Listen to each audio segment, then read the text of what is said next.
चिमुकल्यांच्या शाळेकडे कोणी लक्ष देणार का? नगरपालिकेतील पुढारी लक्ष द्यायला तयार नाही. यांच्या फक्त गाड्याच बदललेल्या नागरिकांना दिसतात. देवळाली नगरपालिका निवडणूक रणधुमाळी सुरू झाली असून प्रचारही अंतिम टप्प्यात आला आहे. 2 दिवसात प्रचाराच्या तोफा थंडावणार आहे. 20 तारखेला मतदान होऊन 21 तारखेला निकालही लागणार आहे. मात्र कारखाना परिसरात असलेल्या चिमुकल्यांच्या अंगणवाडीकडे कोणी लक्ष देणार का? हा प्रश्न सामान्य जनतेला पडला आहे. गेली 50 वर्षांपासून अंगणवाडी सुरू आहे. कालांतराने कारखाना बंद पडला, मात्र या अंगणवाडीकडे कोणत्याही पुढाऱ्याचं लक्ष जात नाही का? एकीकडे सरकार म्हणते मुलांना शाळेत घाला, मुलींना शिक्षण फ्री, मात्र सुरुवातीलाच चिमुकल्यांना कठीण परिस्थितीचा सामना करावा लागत आहे.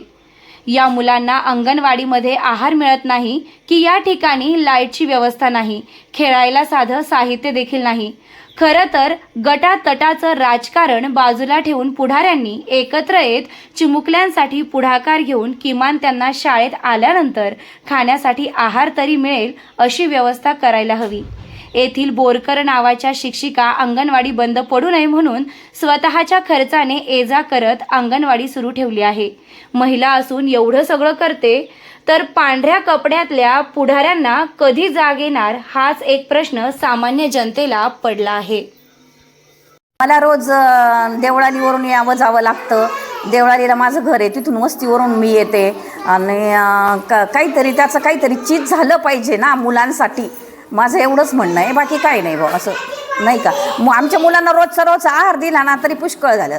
नाही तर मग शासनाच्या ताब्यात देऊन टाकावी ही बालवाडी. शासन तरी काहीतरी करेल ना, मुलांना व्यवस्थित आहार तरी मिळेल.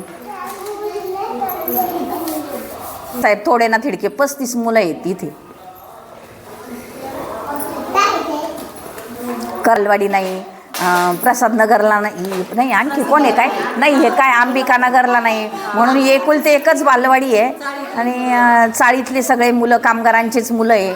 प्रत्येकाच्या बायकांना मी म्हणते का बुवा आता मला पगार नाही काही नाही, तर बायका म्हणतात म्हणे मॅडम आमची परिस्थिती इतकी बेकार आहे म्हणे, आम्हाला इंग्लिश मिडियमला मुलं घालण्याची परिस्थिती नाही आहे आमची, म्हणून आम्ही मराठीत घालतो आहे. आणि त्यात तुम्ही जर बंद केल्या तर आमचे मुलं कुठं जातील बालवाडीसाठी, अशी एक समस्या बायकांची, म्हणून मी चालू ठेवली साहेब. आहार नाही, फक्त ते गादीवाले काका येतात, कधीतरी चॉकलेट बिस्किट मुलांना देऊन जातात, एवढंच. आणि कोणाचे वाढदिवस वगैरे असले तर पालक आणतात आणि गोपाळे मॅडम वगैरे हे दर वाढदिवसाला आपल्या त्या बिस्किटचे पुडे वगैरे वाटतात. वर्षातून एकदा त्या पण देतात. असं ही सुरुवातीला कामगार कल्याण केंद्राची होती, पण कामगार केंद्राचा निधी वगैरे ह्यांनी भरला नाही, त्यामुळे मग कारखाना चालवतो ही अंगणवाडी. आणि मी जवळजवळ आता 35 वर्षापासून इथे काम करते. पण सध्या कारखाना बंद असल्यामुळं माझं काही पेमेंट वगैरे काहीच नाही आहे, त्यामुळे पण बालवाडी मी चालू ठेवली आहे. नाही, मी नगरपालिकेत ते सत्यजित दादांना भेटले होते, पण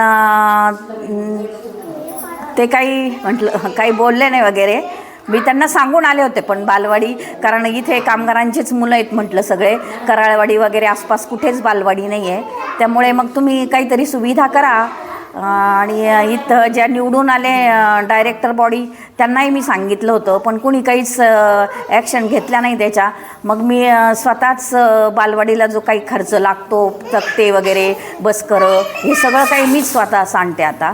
आणि बालवाडी पण चालू ठेवलेली, कामगारांच्या मुलांचं नुकसान होऊ नये म्हणून मी बालवाडी चालूच ठेवलेली आहे म्हटलं. असं आता कोणी लक्षच देत नाही हो, मुख्य म्हणजे इथे. मुलांना रोजचा आहार मिळाला पाहिजे आणि मुलांना खेळणी मिळाली पाहिजे.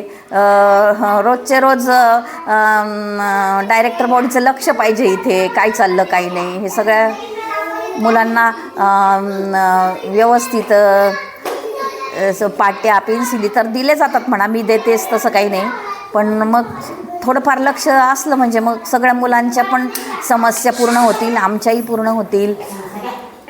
निवडून दिले जातात, सगळं काही ते 1-2 दिवस कौतुक करतात, नंतर काहीच होत नाही. अहो जसं तसंच आहे, असं आहे सध्या सगळं. अहो ना आता हे जवळजवळ कारखाना जसा ओपन झाला तसं बालवाडी ओपन झालेली ही, आणि बरेच 50-60 वर्ष तरी झाले असतील या बालवाडीला. तशी बालवाडी चालूच आहे. आणि माझ्या अगोदर कुलकर्णी मॅडम होत्या, जपे मॅडम होत्या, आणि आता मलाच 35 वर्ष झाले साहेब. असं धावडे मॅडम पण होत्या, बऱ्याच होऊन गेल्या, पण बालवाडी काही बंद ठेवलेली नाही आम्ही कुणीच. 2-3 पुढारी आमच्याकडे येऊन गेले, ते म्हणाले मॅडम तुमच्यासाठी काहीतरी करू आम्ही. बघू मग आता काय होतं काही नाही, नाही का.